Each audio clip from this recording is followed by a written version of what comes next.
Pestalozzi, una intuición pedagógica. Tener una visión más propia de las obras de Pestalozzi es necesario reconocer en qué contexto histórico y social se encontraba el mismo y qué puntos en el tiempo marcó el origen, las influencias y el poder de sus ideales. Pestalozzi tiene múltiples resonancias históricas, éticas y religiosas. Estaba en el centro de la crisis. Nació el 12 de enero de 1746 y murió el 17 de febrero de 1827. Su vida comienza a finales del siglo XVIII y el primer tercio del siglo XIX. En su espíritu tiene mucha inspiración. Nunca perdió el contacto con las raíces democráticas y libres de esta idea, pero rápidamente abandonó otros aspectos básicos, especialmente su actitud general y el conceptos de las personas que apoyaba. Como primer argumento se tiene que su padre, apreciado cirujano, murió cuando tenía 6 años y como consecuencia tuvo que adaptarse a la nueva situación que estaba bastante precaria, recibiendo una formación predominantemente maternal, como profetizando su obra y pensamiento.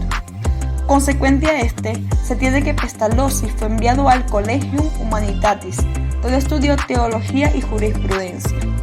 Pestalozzi se entusiasmó por los ideales humanitarios y por generosos proyectos de reforma jurídica y social, y abrazó las ideas democráticas de Rousseau. En la línea de tiempo de Pestalozzi, la Revolución Francesa estableció y fortaleció la tendencia general de la sociedad y despertó el deseo de mejorar la educación de la gente. Y es donde Pestalozzi participó personalmente en las luchas ideológicas entre las autoridades de Zúrich y la población rural para lograr dichas reformas. Asimismo, es importante comprender que Pestalozzi es un educador considerado precursor del movimiento de Escuela Nueva, junto a Jean-Jacques Rousseau, Froebel y Herbart. En resumen, Pestalozzi se encuentra en la brecha entre lo moderno y lo contemporáneo y la desigualdad social, y es uno de los primeros pensadores en ser llamado educador moderno porque es un verdadero reformador de la pedagogía tradicional y está comprometido con investigación sobre educación universal.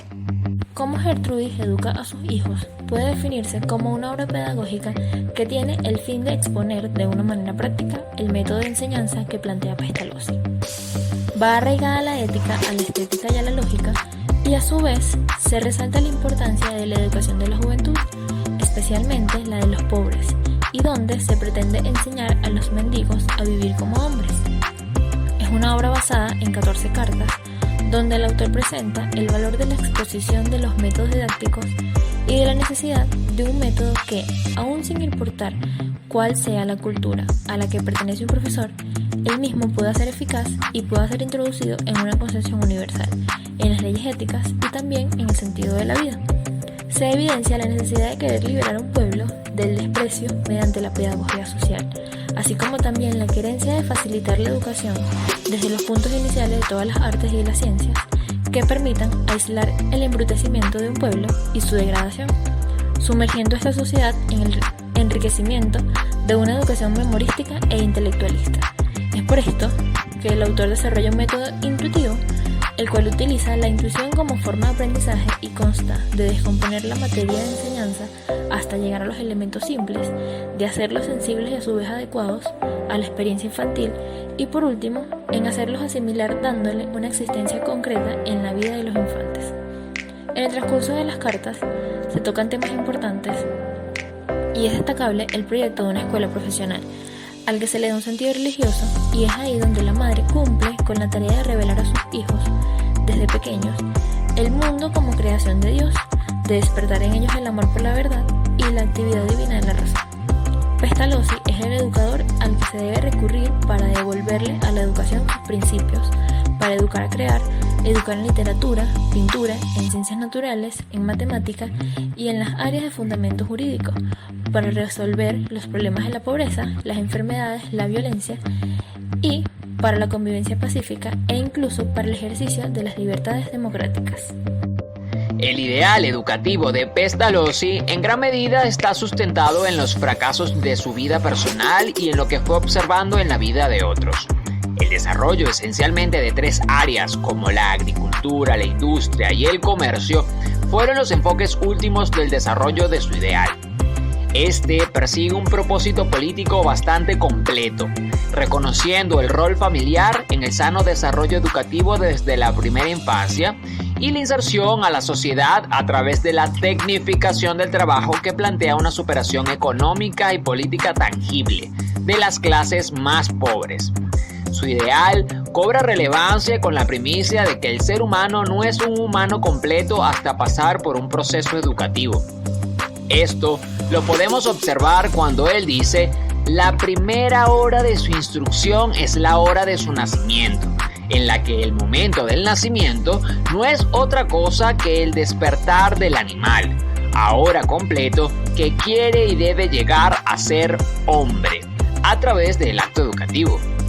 Este ideal busca un proceso educativo integral y reformador de la sociedad, el cual es guiado por dos sujetos: la madre, quien instruye con afectividad las primeras letras en la primera infancia, y un maestro en la niñez y adolescencia que cumple un rol de acompañante del educante.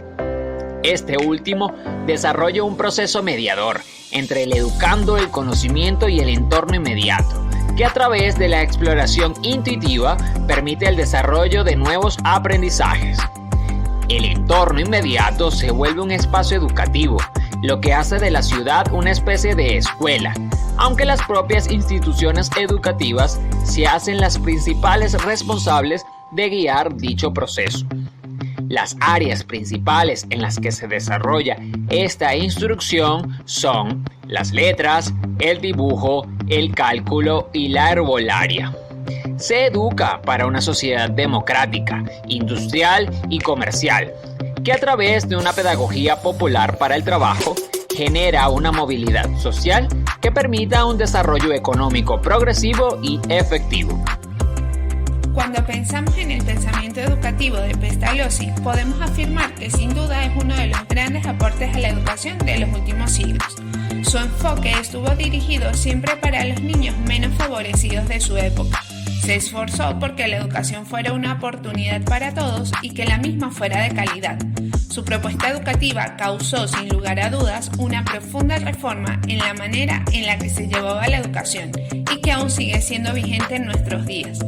El centro debía ser el niño, no para darle todo como una especie de capricho, sino para proporcionarle todas las herramientas necesarias para que pudiera desarrollar habilidades de forma individual, aunque en el proceso debía estar acompañado por su tutor o docente, y que al mismo tiempo fuera parte de una formación que integrara todas las dimensiones del ser humano. Entre los aportes positivos de Pestalozzi se destaca su participación en la llamada Escuela Nueva, propuesta por varios pedagogos a finales del siglo XIX y principios del siglo XX. Además de esto, los principios de su pedagogía, que fueron la naturalidad, la educación elemental y la intuición, contribuyeron de manera significativa en el desarrollo de la propuesta educativa.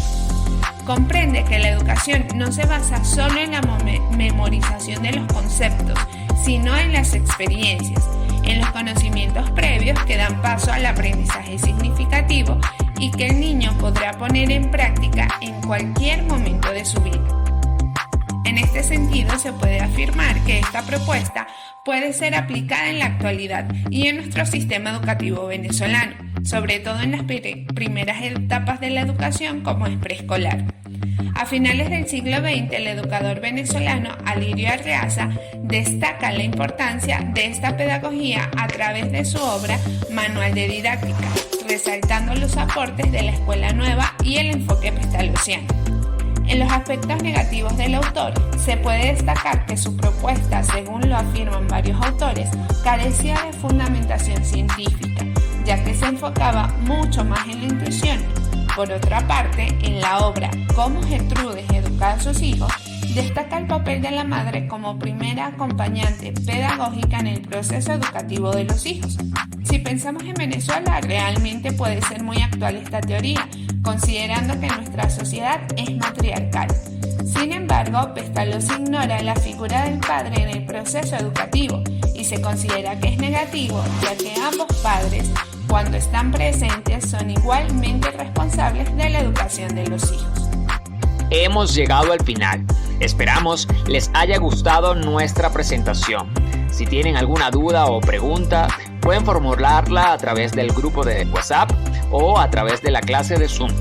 Si no, pues igualmente quedamos agradecidos por su atención. Hasta un próximo encuentro, educandos.